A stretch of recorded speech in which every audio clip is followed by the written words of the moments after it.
Намсрын банзрагчийн зохиол 40-од оны жавар. 9-р хэсэг. Ханд өглөө ажилдаа ирэхэд ажилчид хэсэг хэсгээрээ бөөгнөрөн ямар нэг юм шивнэн ярилцаатч байх шиг.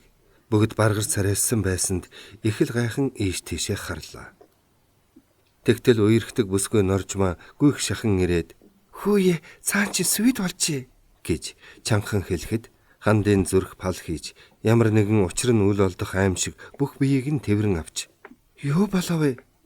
гэж чичирхэлсэн хоолоогоор асуувал норжмаагийн үргэлж инээвхэлж байдаг сайхан нүдэн бүлтгнэн хасын цагаан царай нь уламж цайсан байлаа.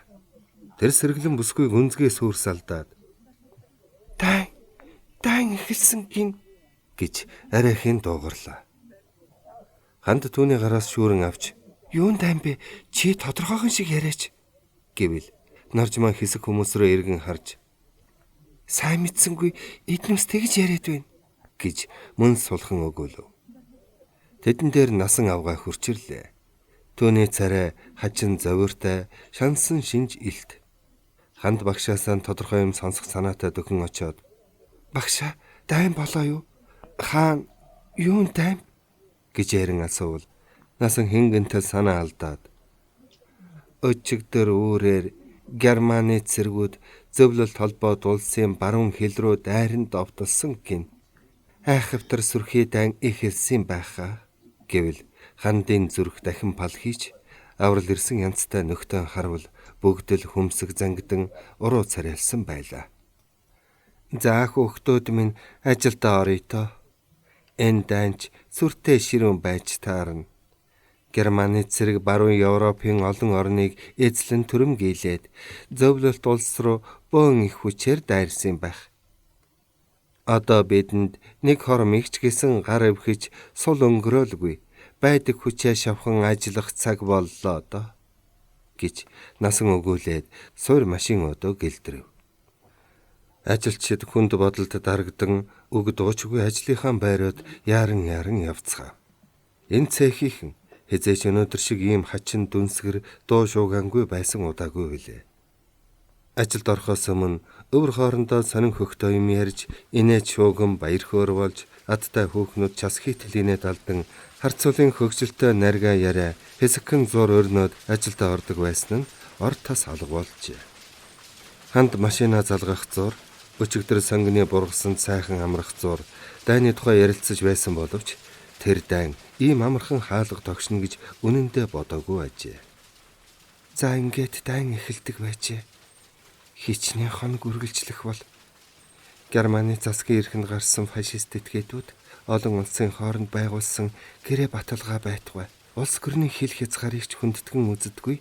Шуудал цэрэг зэвсгийнхээ хүчинд аархаж төрөмгийлдэг юм байна. Гэвч зөвлөлт улс хүчрэхэг улаан цэрэгтэй том гүрэн болохоор халтаар ирсэн дайсныг дорхноо даран сөнөх визээ. Нэгэнтэл дайн болж байгаа учраас олон цон хоног их багайланч гэсэн хүний амьд сүйтгэж хөнөөдөг болохоор заашгүй цусан мөртэй бузар зүйл. Энэ дайны тухай тодорхой сонсох юмсан. Батчулан багш сайн мэдэж байгаа да. Миний номын багш тэр хүн үргэлж радио сонсож Орос Монгол сонин бичиг уншиж байдгийг. Ба багшд ер нь мэдэхгүй юм гэж байдаг болов. Дэлхийн ертөнцийн гарал үүслээс эхлээд хүн төрлөختний хожим ирээдүйн тухай хүртэл зөгнөн ярина. Би энэ буянтай хүний ачаар хорвоо дэлхийг хичнээн уужим.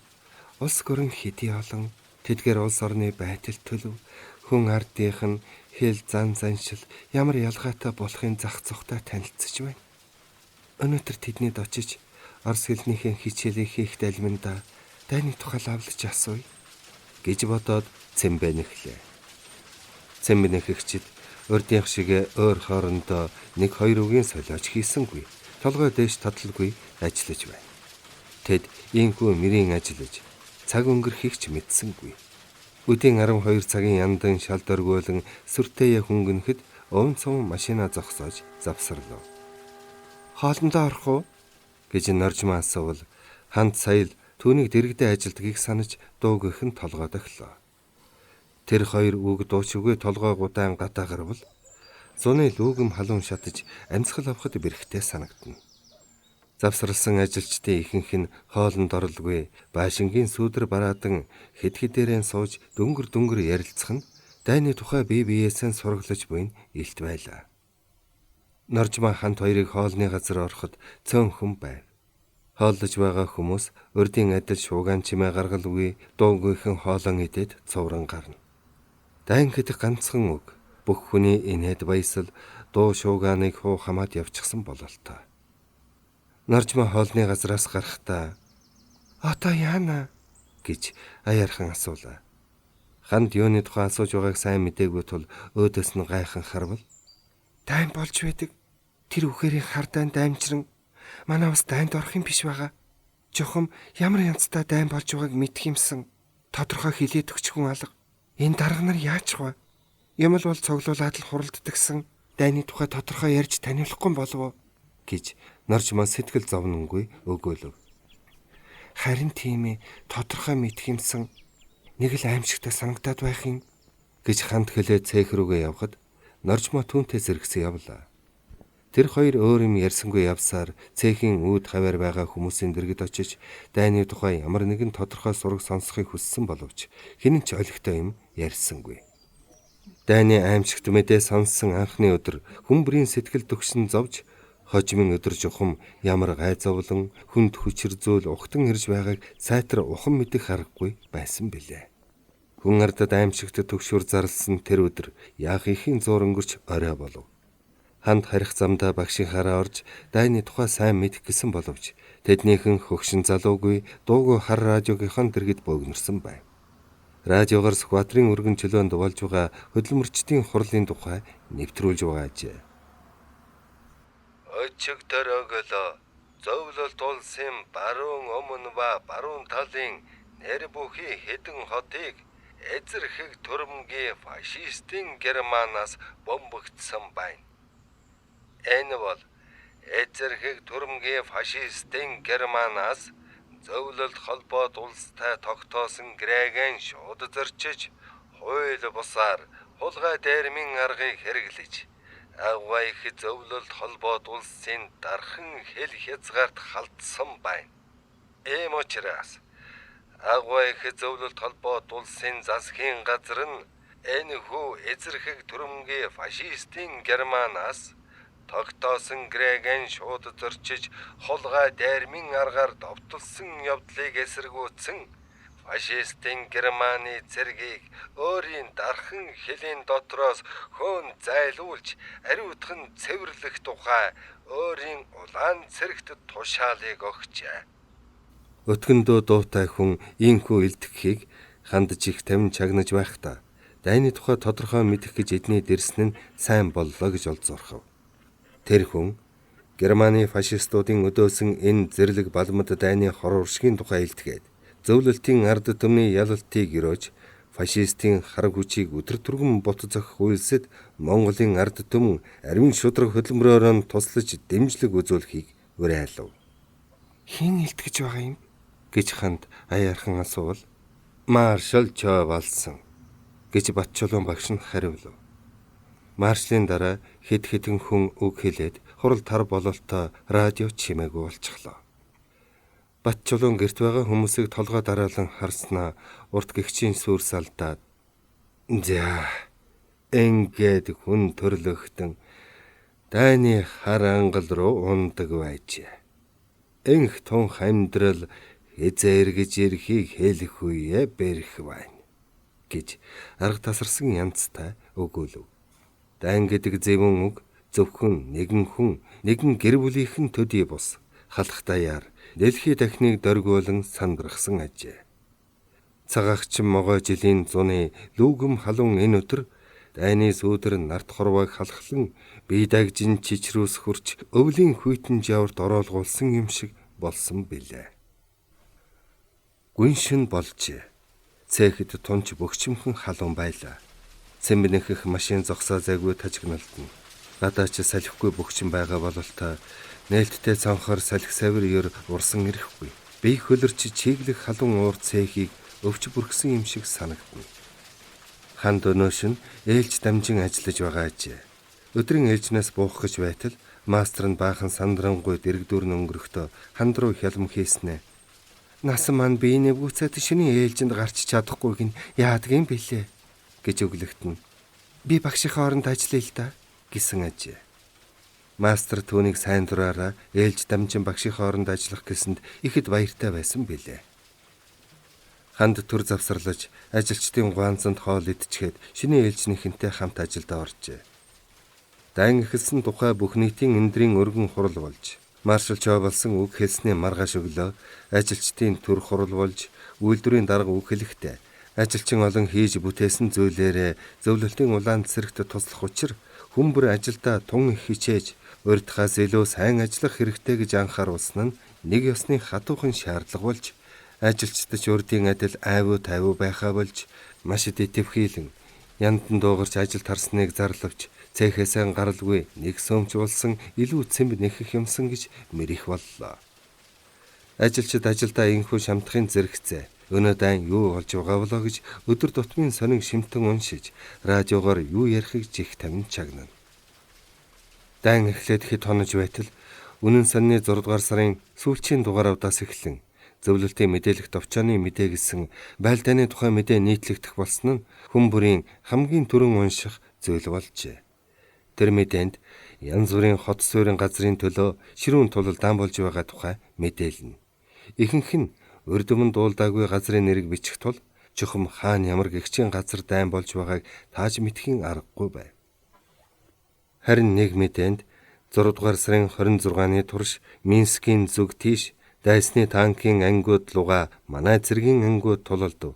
Байлдаан үргэлжлэн буй гэж мэдээснийг уншсан хүмүүс Минск гэдэг нь зөвлөлт Беларусь улсын нийслэл болохыг мэдэж газрын зургаас тэр хотыг олж дайсан хэр зэрэг гүн орж ирснийг мэдэх гэж оролдоно. Мөн тэр өдрийн мэдээнд зөвлөлт Финландийн хил дээр онцгийн байлдаан болсонгүй. Балтийн тэнгист манай агарын онгоцны хүчээр ба далайн хөнгөн онгоцны хүч дайсны усан доогуур явдаг 2 онгоцыг живүүлсэн.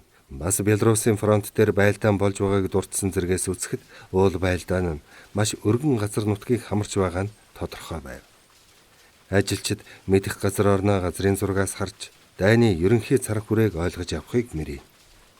Нэхэх машин хөнгөн тажигнаж ээрсэн утас хөврөлдөн бор сааралд сэмб нэгэн жигдийн хурдтайгаар хөврөн эвхэрнэ.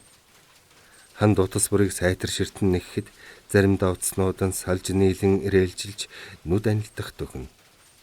Өглөөнөөс эхлээд нэхэх машины хойно зогсож нэхэж байгаа болохоор эцэж алж яах нь ихсэж нойронч хүрээд нэг л хачин байлаа. Зуны шөнийн бөгчм халуун уур пар хөлс чиг холилдон уламж бөгчмдөж ам тэмцүүлнэ. Ядахта халахын голын дайны үеийн шиг дайн эхэлсний маргаашнаас цээхийн цонхонд гэрэл бүл нэвтрэх зузаан хүшиг хадсан нь хэдийгээр бүх цонхоо ярьж дэлгсэн ч гэсэн салхи саврыг хааж тун баг нэвтрүүлдэг бололтой. Хандын чихт өөрч толгой өвдөдөж байх шиг би нэг л тавгүй байна уу гэлтэй. Гэвч өвдөж хавдсан юм алга. Гагцгүй олон цаг ажиллаж байгаа болоод цоцож байгаа нь тэр шүү дээ. Нойрон дийлдэх янзгүй болж өөрийн мэдлгүй өөрөглөн машина мөргчих гээд тунч болохгүй болохоор машина зогсоогоод гадаа гарлаа. Зуны шөнийн сэвшээ зөөлөн салхи үе үе сэвэлзэн мэнэрсэн толгой нь овоо сэргэх шиг болов. Гүнзгий амсгаавч үүр цайх төхөж байна уу гээд дээш харвал тэнгэрийн заадас эргэсэн байлаа. Баашингийн нөмөрт зогсон салхи амсгалахад үйлдвэрийн содон үнэр ханхлан уур утаа амтлагдана. Одоо тэрхүү содон үнэрт барагдасжээ. Гэлээж хөдөө нутгийн эрүүл агаараа үе үехэн үгүйсэн хിവэрл байв. Энд ирээд 3 дахь жилийнхээ нүрийг үзэж хотын хүн болж идэлсэн авч заримдаа нутгорно их санана. Манайхан энэ зун хаан зусаж байгаа бол доо. Нэг бол харганы худаг, ар өөр намширт байхаа. Үгүй бол богдын голоод өгссөн. Ийм сайхан шинэ гатаа унтахад өвс ногооны үнэр ханхлаад мөн сайхан шүү. Анир чимээч үгүй. Хаяа хон яраглах, голын ус хоржгонохоос өөр юу ч сонсогддоггүйсэн. Тэгэхэд энэ хотод шөнч гисэн дуу чимээ тасрахгүй юм. Үйлдвэрийн хавьд бол газар нь хүртэл машин моторын дунд нүргэлэн дөргиж байх юм аа. Энэ зун амралт олдохгүй шиг байна. Энэ их дайн дажин эхэлсэн болохоор юуны амралт чөлөө өгөв. Манай ихэнх ажилчид ээлжийнхээ амралтаар үйлдвэртээ ажиллаж улаан цэрэгт туслана гэж ярих боллоо. Энэ ч бас аргагүй. Тэр холын зөвлөлийн нутагт хатуу ширүүн дайн болж байна. Энэ дайн тийм багавтар цөөн хоногийн дайн биш бололтой. Намар тийшээ ажилдаа явж чадахгүй болох байх та гэж санаад гидсэн аяархан илбэл мэдгэдэггүй сондоосон байхаар ич зов хослон санаа алдав. Түүнийг би шалтгаантай болсныг одоо хөртөлд орж мдээгүй яваач. Хэлэхүү байх уу гэж бодовч өөрөө аяандаа мэднэ мэс гэж бодсоор байгаа юм. Би ингээд хүүхэд төрүүлж их хүн болох нь дээ. Ямар янзын хүүхэд гарах бол дорчтой адил уу? Үгүй бол надтай адилхан байх болов уу? За, хинтэй ч адилхан байсан яах вэ? Бид хоёрын яс махны тасархай юм чинь гэж бодов. Мэнэрсэн толгойн сэргэж дотор уужрах шиг болохоор ажилдаа яаран орлоо. Цэрмаа тасгийнхаа хідэн өвчтөн үзээ дуусч байхад гаднаас совлогч өсгөө орж ирсэн ээ. Энд ч таны хүн уулзъя гэж байна гэлээ. Над дахин уулздгийн бол арай базар биш байгаа гэхээс түүний зүрх хүчтэй зөглөв. Базар байсхийгээд ажил дээр нь ирж ийхүү дуудуулах болсон юм. Цэрмаа совлогчийн нөөрөөд харвал ямар ч шинж мэдгдсэнгүй. Хэрв базар бол совлогч нь хэд дахин дуудаж зүс таних болсон тул заавалчгүй нэгэн шинж мэдгдэх ёстой гэж бодсон юм. Цэрмаа совлогчтой өвчтнүүдэд өнөөдөр ямар эмчилгээ хийх, ямар юм өхийг нь хилээд гадаа гарвал нар салхинд онгож ганцсан царайтай хүн зогсож байсан нь халахын голд баатрийн сумангийн сургагч байсан Сорокин байлаа.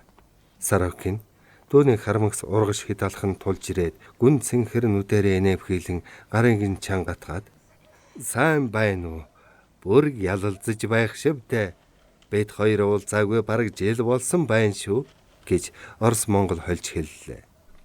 Цэрмаа энэ сайхан зантай орос хүнийг харахтаа сайн ханаа хүрээд ирсэн юм шиг баярлдаг боловч дайны бэрх ширэн өдрүүд өөрийн ирэхгүй нүдэнд нь харагдах шиг болж баяр гуниг хосолдог билээ.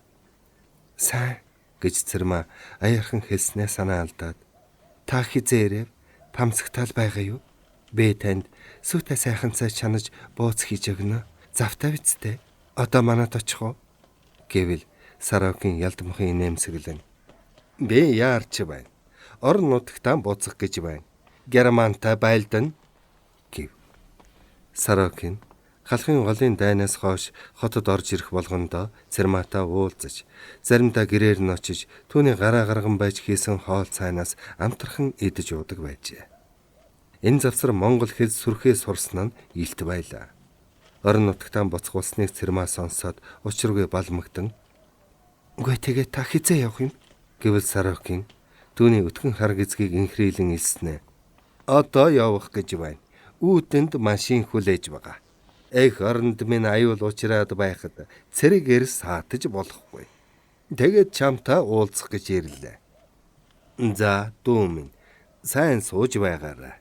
Би чамайг бяцхан үрийг чинь эрлэхэг дайчин суманга хэзээч мартахгүй" гэж хэлээд тэврэн авч хацрыг нь зөөлхөн үнсээд хөнд ирэх гэхэд Цэрмаа түүний илгэнд наалдан юу гэж хэлэхээ мэдлгүй нүдэ анихад хоёр том нулимс бөнжигнэн урсав. Сорокин баг зэрэг хөнд ирж "За баяртай. Дайчин даргын гэргээ чанга зоригтой байдаг юм шүү" гэв. Цэрмаа хоолоогоо чичрүүлэн "Сайн яваарай. Өнчин өрөөсөн миний чин сэтгэл таныг дайсны сумнаас хамгаалах болтугай" гэд дахин цээжинд нь наалдав. Хашааны гадаа байгаа машин дохиогоо хангинууллаа. Сорокин эргэн харснаа "Намайг дуудаж байна. Би явъя да" гэхэд Цэрмаа түүнээс хөнд ирж "Захаа бичиж байгаарай" гэж сулхан хэлбэл "Бэчэлгүй яах вэ?" гэж Сорокин хэлээд түүний гараас хөтлөн том алхав. Тэр хоёрыг хашааны гадаа гарахад олон орос дарга суусан ачааны машин хөрхөр дуугаран хөдлөх гэж байв. Сорокин машины дэргэд ирээ Цэрмаагийн гарыг чангадгаж "Баяр та.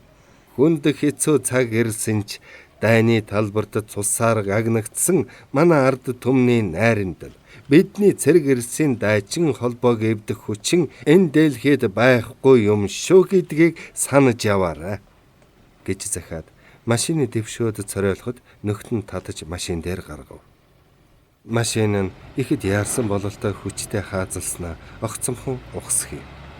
Баяртай гэж Сорокин болон бусад дарга нар Орос монголоор хашгиран гараа гоцолзуулан далсаар холдлоо. Цэрма тэднийг доглон нулимстай үдэхтэй. Энэ олон сайхан хүнийг энэрл хайргүй хатуу ширүүн дайн тулаан хүлээж байгаа шүү дээ гэж бодхоос маш дөрөвдөн машины бараа далд орон ортол хойноос нь харсаар байлаа. 7 дугаар сарын 11-ний өглөө тэнгэр цэлмэг, агаар тунгалаг, салхи тогтун нэлээд халуун өдөр болох шинжтэй байлаа.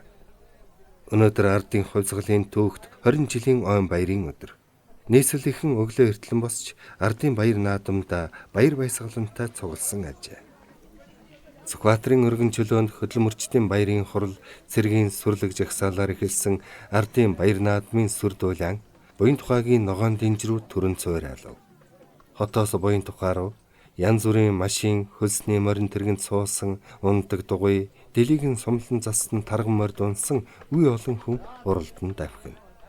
Машины дугуй, морины хөлөөр боссон тоос аж үйлдвэрийн комбинатын яндангийн өтгөн утаатай нийлэн зүүн урагшаа хуйлран мошиграна.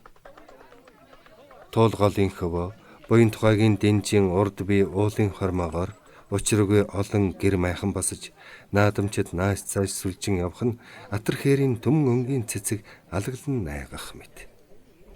Монголчууд дэлгэр зуны энэ өдрүүдэд болдог баяр наадамда хамгийн гой сайхан хувцас өмсөх учир хотын зарим дэгжин ганган хүүхэн харчвал өмсөн хувцасаараа гайхуулан уралдаж жил бүрийн наадамд заавалчгүй шин дээл хийж өмсдөг ажээ. Наадмын бүх барилдах газраас зүүн тийш баяр наадамд зориулан босгосон 10 шин үцгэлэнгийн гоёмсог барилга юуны өмнө олны нүд булаа. Үцгэлэнгээс ургаш баруун тийш шийж үжиг кино гарах газар, дэлгүүр мухлах, хоолны газар игнэн үргэлжилж энэ жилийн баяр наадмаар нээж байгаа улсын цэрхийн дугуй хэлбэртэй сонирхон барилга хүн бүрийн сонирхол татна. Цэрх гэгч жухам юу болохыг нийт олноор сайн мэдэхгүй тул тэрхүү сонин хачин зүйлийг үзэх гэсэн хүн хар нэн олон байв. Наадмын талбайгаас урагшаа нилээд зайдуу олон майхан харагдах нь хурдан морины уяачд ажээ. Үд хэвээхэд үдсгэлэн дэлгүүр хоолны газар нэгэн зэрэг нээгдэж хурдан морины хүүхдийн гин голох содон дуу наадмын талбай даяар хангин цойрайтаж бөхчүүл зодгол гэсэн хөнгөнсөн дуу наадамчин олны сэтгэлийг хөдөлгөн хүмүүс бүх барилдах газар руу яран явж тогтой газар олж суухыг эрмэлзэв. Сүүлийг нь боож гидсэ махитал татсан их насны морд гарааны газар руу явхад жигдрэн наадмын бүхийн талбайг тойрон явхад олон морьтой хүн даган давхилдана. Баярлаж хөөрсөн энэ олон хүний дунд ижилхэн хүрэн торгон дээлөмсөж шар бажгар дурдан бүс бүсэлж цагаан сэвсгэр өдөн малгай хазгаатуу тавьж хөлдөө цоошин торгон сахин гутал өмсөн 2 дэгжин хүүхэн энийг харж сонирхон түүнийг харж бишрэн явна. Харсан хүний хараа булаах энэ 2 бүсгүй бол Цэмбэний фабрикийн ажилчин Норжма ханд 2 юм. Энэ жилийн наадмаар ижилхэн хувцлан шүү гэж сарын өмнө Норжма санал гаргажээ. Тэгэд хоёулаа ижилхэн өнгөтэй торг авч Норжмагийн ээж тэр хоёрт дээл ойжээ. Овжин сэргэлэн Норжма зав чөлөөгөөрөө гүйж байж ижилхэн малгай гутал тэргүүднийг олж авчирсан ажээ. Тэр 2 хоног өнгөрөх тусам улам дотн сайн болж бие биенээсээ юугаач нухаан байжээ. Ханд ажил дээрээ бол Норжматай, гэр орондоо бол Цэрматай үерхэж их л аятайхан байх болжээ. Цэрматай цуг наадам үзэх гэсэн боловч халахын голын дайнд хамт байлдаж явсан хэдэн нөхд нь ирж Цэрмааг аваад явсан. Цэрмаач зовлон жаргалаа хуваалцаж үхсэхээ үл мэдэн тулдаж явсан Баатрин сумангийнхантайгаан уулзаж уйлж инээж сэтгэлийн гуниг зовлонгоо төрч гисэн мартахыг хүсэлгүй яах. Тамсаг булгаас улсын 20 жилийн ойн баяр наадамд өргөдөж ирсэн Баатрин сумангийн хэдэн дарга цэрэг баазар дорж хэлгүй дүлий дүүгэрнаар нийлээд Цэрмааг аваад явсан учраас ханд Норжматай хамт наадам үзэж яваа энэ юм. Уг нь Цэрматай гурвал үзнэ гэж ярьж тохирсон байжээ. Ханд норжмоо хоёр өнгөрсөн шөнө оройн ээлжинд явж шөнийн 1 цагт ажилласаа буусан боловч эртхэн босож баяр наадамд бэлджээ. Тэд өглөө эртхэн доржинд ирэхэд баахан цэргийн улс шуугилдаж байсан нь Цэрмаагийн нөхөд байжээ. Тэд жагсаал руу явцгаахад ханд норжмоо хоёр ажилчдынхаа жагсаалыг угтан уулзаж нийлэхээр Сүхбаатарын чөлөө рүү явжээ. Ажилтрын комбинатын ажилчид хувьсгалын 20 жилийн ой өгтөж их ажил өрнөссөн юм. Баяр угтсан нүргэн ихтэй ажил нь Германы фашизмын эсрэг ширүүн дан хийж байгаа зөвлөлтийн Баатар улаан цэрэг туслах гэсэн Монгол түмний чин сэтгэлийн хүсэлтэд нэгдэн олныг хамарсан их өрнөн хөдөлгөөн болж хувирсан байна. Ханд норжмоо хоёр өглөө Сүхбаатарын чөлөөнд болсон баярын хурал жагсаалд оролцоод маршал Жовлсонгийн хэлсэн үгийг сэтгэлд огтлон чагнаж цэргийн жагсаалыг гайхан сонирхож харсан юм. Ханд хотод ирээд цэргийн ийм сүртэй сайхан жагсаалыг ер үзээгүй ажээ. Өнгөрсөн жил улсын баяр наадам анх үзэж их л гайхан сонирхож байсан бол энэ жилийн баяр түүнээс хамаагүй илүү хөлтөө сүрлэг сайхан болж байгаа нь илт байлаа.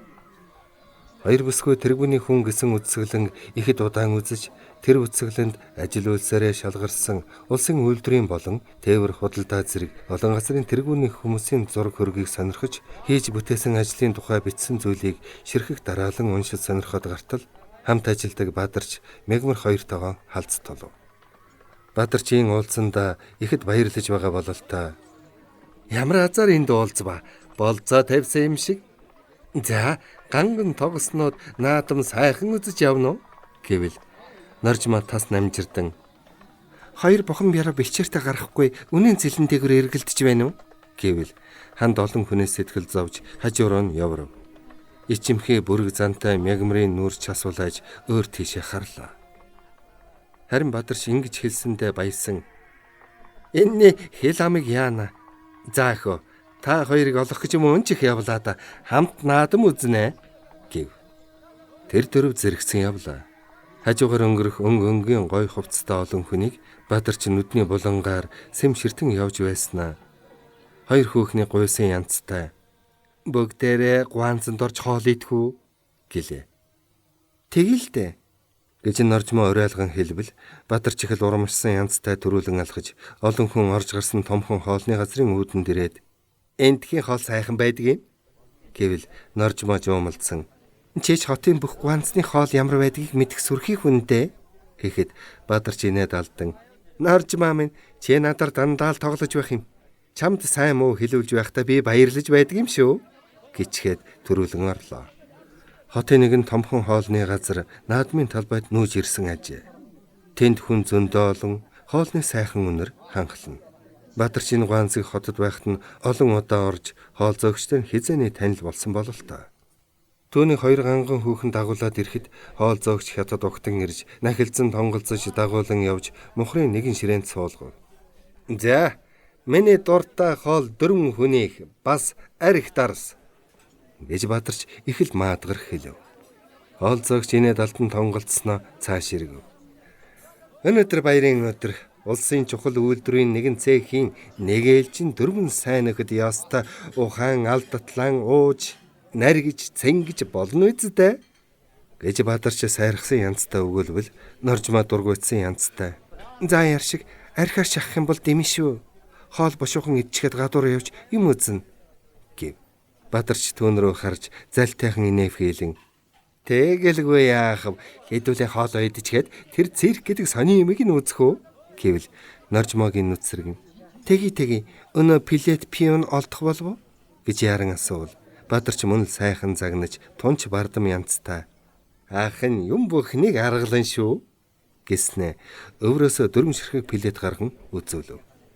За тэр юм чи бит хоёрт авсан юм уу? Хэрв таарлахгүй бол яах вэсэн гэж норжмоо асуув. Эзэн хаан мунтхав циркийн энэ пив авах гэд яста алалтаж байна лээ гэж Бадарч хариулв. Бадарч үнэндээ 2 бүсгүүд гэж илүү билет авсан хэрэг биш. Сүүдөр мэт дагах Мягмартайгаа наадмын газар явахдаа нааш харах бүсгүүчүүд элбэг олдно гэж бодож илүү авсан бөгөөд хүүхэн олдохгүй юм а гэхэд хэн нэгэнд нь 2-3 төгрөгөөр илүү өгч болно гэж санджээ. Хоол зөг ширээн дээр нь хуйцаа хэмэх ногоотой шүл, давсалсан ногоо, нарийн махан хуурга, мантуу, арх тэргүүтнийг өрлөө. Тэд хоолоо яаран байж идэв. Архинаас 2 хүүхэн амсах төдий болов. Мягмар гавьтаа уусангүй. Харин Баатарч архи ууж ууснаа даадгаа харуулах гэсэн бололтой үлдсэн архийг аяганд хийж нэг амьсгаагаар хөмтөрч орхиод Мягмарыг голсон янзтай харж "Жээж хөөхнүүдээс 7 дар ань тийм салтаанда юмгүй бол" гэд марзган инээхэд Мягмар бас л ичиж улаан хүүхэд адил доош харав. Ханд түүнийг өмөрөн "Ир хүнгээ заавал архи уух ёстой биш шүү дээ" гिचв. Баатарч залтай нүдэрээ инэвхийлэн "Гэхэдэн ир хүн чинь зоригтой самбаатай, архич уучдаг, тамхич татчихдаг, 8 арилжаач хийчихдэг байхгүй бол яаж өрх гэрийг толгойлж явах юм?" гэсэнд норжмоо инээд алдан "Архи тамхи 8 гэсэн адгийн 3 мууг чам шиг төгс эзэмссэн хүнээр ямар азгүй эмэгтэй ханиа болгож өрхнийх нь осрыг татах бол доо" гэв. Баатарч түүний хорон үгэнд дулааж мэнчин дааварлсан хөлсөө шинхэн цагаан пансан алчуураар шудран хэд сэвснэ. "Тэмч биш дэхо. Амьдралд сайн муу ээлжилж байдаг юм. Ир хүн аль алийг нь мэдэж байхад ёор илүүдэхгүй" гэлээ. "За явцгаая. Яасан ч халуун газар" гэд ханд өндөлзөв. Норжмаач ухсхийн босвол 2 хархуу дагалдав. Гадаа гарахад халуун улам шатаж хүн амтэн сүүдэр бараадан башин барилгын араас хууцгаасан харагдана. Болсон мах чансан цайны худалдаачид морин тэргэн дээр хөхүүртэй ариг зоож түүнээс том том модон хулаар бялхуулан хийж наймалж байгаа хүмүүс ч энд тэндгүй харагдана. Хоолны газар орж тухтай хооллож амжаагүй хүмүүс тэрхүү мах цайнаас ууж идэн айраг авч ууцгаа. Тэртээ өмнөр их тоос хуйлран босож байна. Бодвол хурдан морд ирж байгаа бололтой. Баатарч үнэхээр архи зэгсэн даадаг бололтой. Бүтэн шил архийг баг ганцаараа уучихсан мөртөө ер согтсон шинжгүй малилцтал инээд алдан сайхан загнаж явна.